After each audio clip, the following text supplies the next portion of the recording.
사무엘상 5장에서 언약궤를 통해서 블레셋을 치셨던 그 하나님에 대해서 말씀하고 있다면, 오늘 6장의 말씀은 그 언약궤가 이스라엘로 돌아오는 그 과정에 대한 이야기입니다. 전쟁에 승리하고 하나님의 궤를 빼앗아 왔지만 이후 굉장히 무서운 전염병이 돌아서 온 블레셋 사람들이 고통당하기 시작한 것이 벌써 7달이 되었다고 성경은 말씀하고 있습니다. 이후에 무서운 전염병이 돌아서 온 블레셋 사람들이 고통을 당하게 됩니다. 더 이상 이제 이스라엘 신 하나님의 능력과 그 권세를 블레셋 사람들은 의심하지 못하게 됩니다. 이제 블레셋 사람들은 섣불리 움직이지 않습니다. 그들의 제사장들과 복술자들을 불러서 이 언약궤를 어떻게 돌려보내야 할 것인가를 묻게 됩니다. 블레셋의 제사장들과 복술자들은 그 언약궤를 돌려보내면서 이 백성들 중에서 병이 그치기 위해서는 철저하게 낮은 자세로 하나님께 용서를 구하는 그러한 예물을 드리도록 합니다. 여기서 한 가지 재미있는 사실은 이 블레셋의 제사장들과 복술자들이 출애굽에 대한 이야기를 알고 있었다는 것입니다. 오늘 말씀 6절에 이렇게 말씀하고 있습니다. 애굽인과 바로가 그들의 마음을 완악하게 한 것 같이 어찌하여 너희가 너희의 마음을 완악하게 하겠느냐. 그가 그들 중에서 재앙을 내린 후에 그들이 백성을 가게 함으로 백성이 떠나지 아니하였느냐. 이들은 하나님께서 모세를 통해서 이스라엘을 애굽에서 끌어내신 그 일들을 알고 있습니다. 그 일 중에서 그 과정 가운데 하나님이 애굽에 행하신 재앙들을 알고 있습니다. 바로가 어떻게 반응했는지까지 다 알고 있었습니다. 그렇기 때문에 충고합니다. 마음을 완악하게 하여서 바로처럼 재앙을 당하지 말고 미리 정성을 들여서 예물을 드리라고 충고합니다. 이 같은 것을 볼 때 당시 하나님이 행하신 일들이 주변 지역에도 두루 알려져 있었다는 것을 짐작해 볼 수가 있습니다. 다만 그 이야기를 어느 정도로 믿는가, 어느 정도로 믿지 않는가 정도의 차이는 있었을 것입니다. 그래서인지 이들은 예물을 드리기는 드리면서도 정말로 이 전염병의 재앙이 하나님으로부터 온 것인지 조심스레 확인하려고 합니다. 이 상황이 되어서까지 무려 7달입니다. 무려 7달을 그렇게 고통 가운데 수많은 사람들이 죽어가고 질병으로 그렇게 재앙을 겪으면서도 이 상황이 되어서까지 의심을 버리지 않습니다. 이들을 보면서 정말 사람은 어쩔 수 없구나라는 생각을 해보게 됩니다. 이제 언약궤를 예물과 함께 돌려보내게 됩니다. 그런데 그 방법이 굉장히 독특합니다. 7절 이렇게 말씀하고 있습니다. 그러므로 새 수레를 하나 만들고 멍에를 메어보지 아니한 젖나는 소 2마리를 끌어다가 소의 수레를 메우고 그 송아지들은 떼어 집으로 돌려보내고. 참 특이합니다. 소 2마리가 이끄는 수레에 예물과 언약궤를 실어서 보냅니다. 여기까지는 이해가 되고 납득이 됩니다. 자기들이 직접 손을 대지 않겠다는 것입니다. 그냥 소가 자연스럽게 그것을 이스라엘로 가지고 갈 수 있게 하는데, 힘세고 튼튼한 황소도 아니고 하필이면은 이제 새끼를 낳아서 젖을 먹이고 있는 어미소 2마리가 수레를 끌게 합니다. 그리고는 일부러 젖 먹이는 어미소와 송아지를 따로 떼어놓습니다. 그리고 송아지만 집으로 돌려보냅니다. 참 잔인하지 않습니까? 가장 떼어놓기 어려운 것을 떼어놓고 맙니다. 자기의 새끼를 지키려 하는 것이 모성의 본능입니다.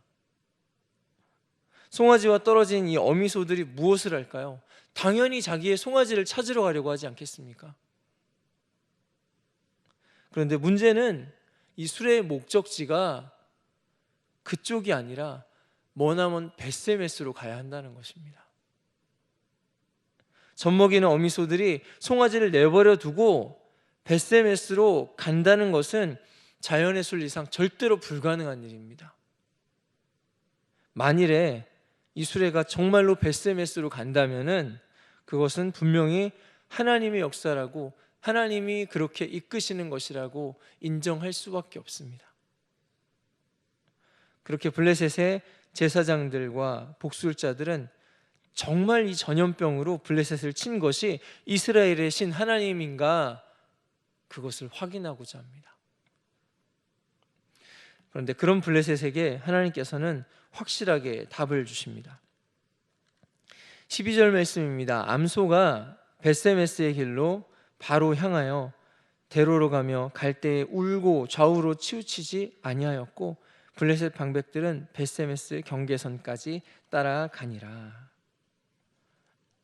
언약궤가 좌로도 우로도 치우치지 않고 벳세메스로 곧바로 갑니다.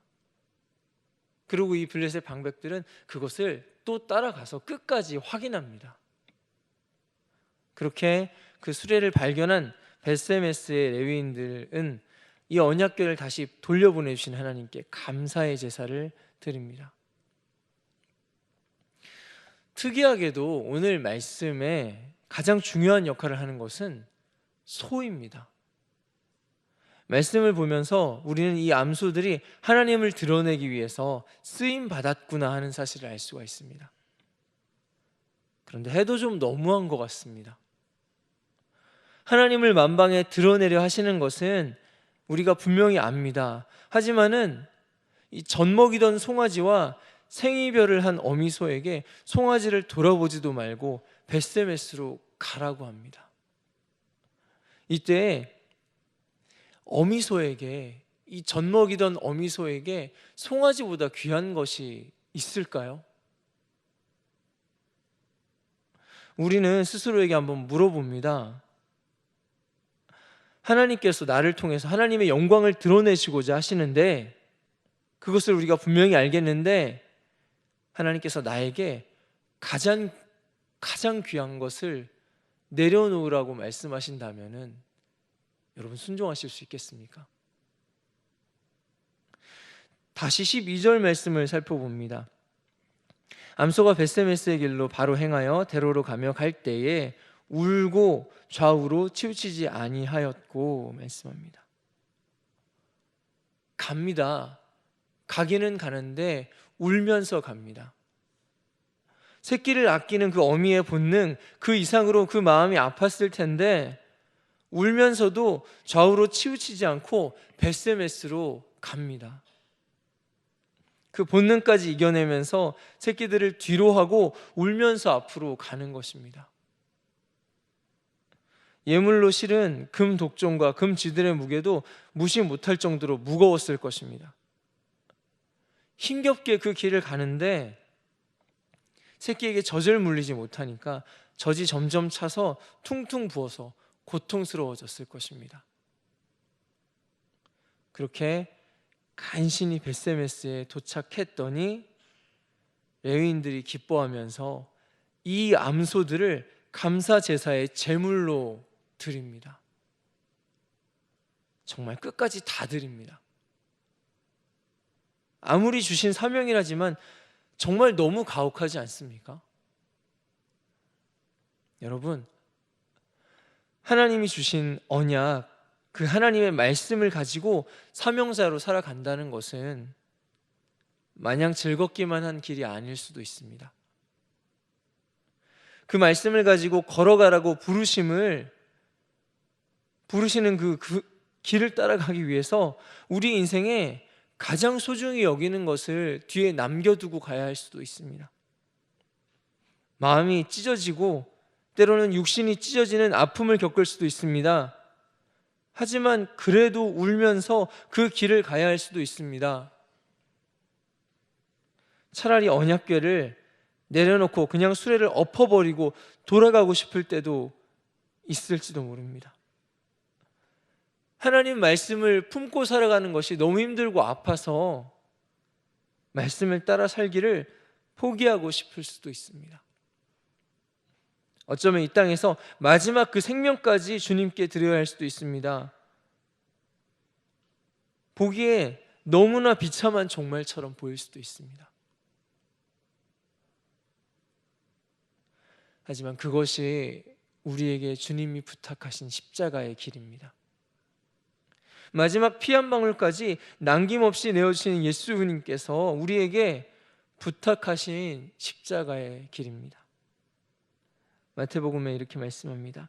이에 예수께서 제자들에게 이르시되 누구든지 나를 따라오려거든 자기를 부인하고 자기 십자가를 지고 나를 따를 것이니라.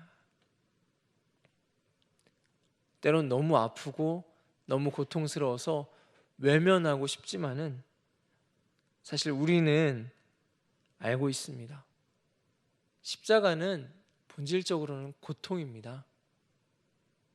우리 주님이 주신 십자가는 아무도 아프지 않고 그냥 마저 즐겁기만 했을까요? 그 고통을 견디면서까지 우리가 그 길을 가는 것은 그 길 끝에 우리 주님이 계시기 때문입니다. 다시 한번 스스로에게 물어보기를 원합니다. 나는 고통 없는 삶을 위해 살아가기를 원하는가? 아니면 나는 주님 얼굴을 바라보며 살아가기를 원하는가? 우리가 이 아픔을 피하고 싶다면은 하나님 말씀을 버리면 됩니다. 세상처럼 똑같이 즐겁게 살아갈 수 있을지도 모릅니다. 어쩌면 우리가 주님의 십자가 길을 외면하기만 하면 될지도 모르겠습니다. 성경에도 이 길이 쉽지 않기 때문에 견디어낸 자가 면류관을 얻는다고 말씀하고 있습니다. 야고보서에는 말씀합니다. 시험을 참는 자는 복이 있나니 이는 시련을 견디어낸 자가 주께서 자기를 사랑하는 자들에게 약속하신 그 생명의 면류관을 얻을 것이기 때문이라고 말씀합니다. 시련을 견디어낸 자가 면류관을 얻는다고 말씀합니다. 성경조차 견디어낸다고 표현합니다. 부름받은 하나님의 사람은 어떻게 살아가야 하는가? 오늘 말씀은 우리에게 진정한 순종과 헌신이 무엇인지 도전하고 있습니다. 우리가 그렇게 말씀을 짊어지고 앞으로 나아갈 때 어떤 일이 벌어질까요? 하나님을 의심하던 대적들이 하나님을 인정하게 됩니다. 그 소문이 퍼져나가서 온 열방이 여호와 하나님이 참 신이심을 인정하게 됩니다. 마지막까지 의심을 그치지 않았던 블레셋을 보십시오. 끝까지 따라와서 확인하고 갑니다. 그리고 따라와서 확인하고 간 후에 그들이 무엇라고 말했겠습니까? 이스라엘의 하나님은 참 신이구나. 그와 같은 신이 없구나. 완전히 승복하고 맙니다. 그런 면에서는 믿는 자들이 십자가의 길을 바로 달려가는 것은 최고의 전도입니다. 보는 자들마다, 그것을 듣는 자들마다 물이 바다를 덮음 같이 여호와의 영광을 인정하게 될 줄 믿습니다. 어떻게 오늘 말씀에 두 암소는 그 아픔을 뚫고 벳세메스까지 그 길을 완주할 수 있었을까요? 채찍질을 하는 것도 아닙니다. 방향을 고정시켜가지고 방향을 틀 수 없게 만들어 놓은 것도 아닙니다. 그런데 끝까지 그 한 길을 갑니다. 아무리 생각해 보아도 하나님의 도우심이 아니면 불가능한 일입니다. 설명할 길이 없습니다. 여러분, 우리가 아주 단단히 마음을 먹고 우리의 삶을 하나님께 그 마지막 생명까지 다 내어드리기로 결단한다면은 저와 여러분은 정말 그렇게 살 수 있을까요? 아니요. 우리는 압니다. 우리가 그 길을 갈 수 없다는 것을 우리는 너무너무 잘 압니다. 주님을 사랑하기는 하지만은 나는 그렇게 살 수 있는 사람이 아니라는 것을 너무 잘 압니다. 그렇다면 이 땅에서 하나님의 영광을 드러내는 삶, 내 모든 것을 다 드리기까지 십자가의 그 길을 완주하는 것은 오직 하나님의 도우심으로만 가능합니다. 그것이 기적이고요. 그것이 동시에 은혜입니다. 불가능한 일을 가능하게 하시는 하나님의 역사인 줄 믿습니다.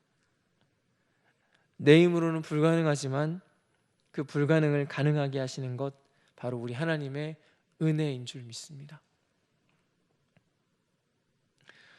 내게 1000개의 목숨이 있더라도 그 목숨을 다 조선에 바치겠다고 했던 선교사님이 떠올랐습니다. 그들이 조선과 무슨 연관이 있어서 온 사람들이 아닙니다. 이 땅에 하나님을 모르는 백성들이 있다고 해서 그들이 가지고 있던 모든 안정된 지위와 보장된 미래를 다 포기하고 이 땅에 와서 대우도 받지 못한 채 질병에, 굶주림에, 핍박에 이 땅에서 그들의 목숨을 버리면서까지, 그리고 죽어가면서까지 또 내게 목숨이 더 있다 할지라도, 1000개의 목숨이 더 있다 할지라도 기꺼이 그 목숨을 나는 이 조선을 위해서 드리겠다고 고백하는 이들의 마음은 도대체 무엇일까요? 사람의 힘으로 할 수는 없습니다. 하나님이 그럴 수 있는, 그렇게 순종하고 그렇게 헌신할 수 있는 그 은혜를 주셨기 때문에 감당할 수 있었던 줄 압니다. 언젠가부터인가 아무런 아픔도 없는 기독교가 유행하고 있는 것 같습니다. 늘 즐겁기만 하고 그냥 교회 오면 행복하고 마음이 편하니까 그리스도께서 주시는 생명과 기쁨은 누리기 원하는데 그리스도의 십자가는 감당하고 싶지 않은 그런 기독교. 하지만 성경은 오늘 말씀의 암소들을 통해서 우리에게 다시 한번 도전하고 계십니다. 사랑하는 주님의 영광을 위해서 내 가장 귀한 것도 기꺼이 내어 드릴 수 있는 사람 되기를 원합니다. 기쁨만 누리려고 하는 것이 아니라 기쁨으로 내어 드리고 기쁨으로 포기할 수도 있는 그런 믿음 주시기를 원합니다. 그리고 터무니없이 연약한 내 모습일지라도 이 길을 끝까지 완주할 수 있는 그런 은혜 주시기를 원합니다. 그런 하나님이 사람 되길 간절히 축원드립니다. 우리 주님께서 맡기시는 나의 십자가의 길을 주님과 함께 끝까지 달려갈 수 있는 저와 여러분들 되시기를 주님의 이름으로 축원드립니다. 시간 함께 기도하겠습니다. 주님 말씀을 붙잡고 기도하실 때 하나님, 오늘 나의 걸음이 하나님을 따라가고자 하지만은, 주님 사랑하고자 하지만은 내 힘으로 절대 따라갈 수 없는 길인 것을 내가 너무나 잘 알고 있습니다. 주님 따라갈 수 있는 그 은혜를 주십시오. 십자가의 그 길을 울면서라도 아프지만은 그 길 나도 따라갈 수 있는 그 은혜를 주님 허락해 주십시오. 또 하나님, 이 시간 주님 앞에 기도할 때 우리 공동체를 위해서 함께 기도하시고요, 또한 이 나라와 민족을 위해서 같이 기도하시고 각자의 간절한 기도의 제목을 가지고 그렇게 주님 앞에 기도하며 나가시도록 하겠습니다. 우리 주여 한번 무리 짓고 함께 기도하시겠습니다.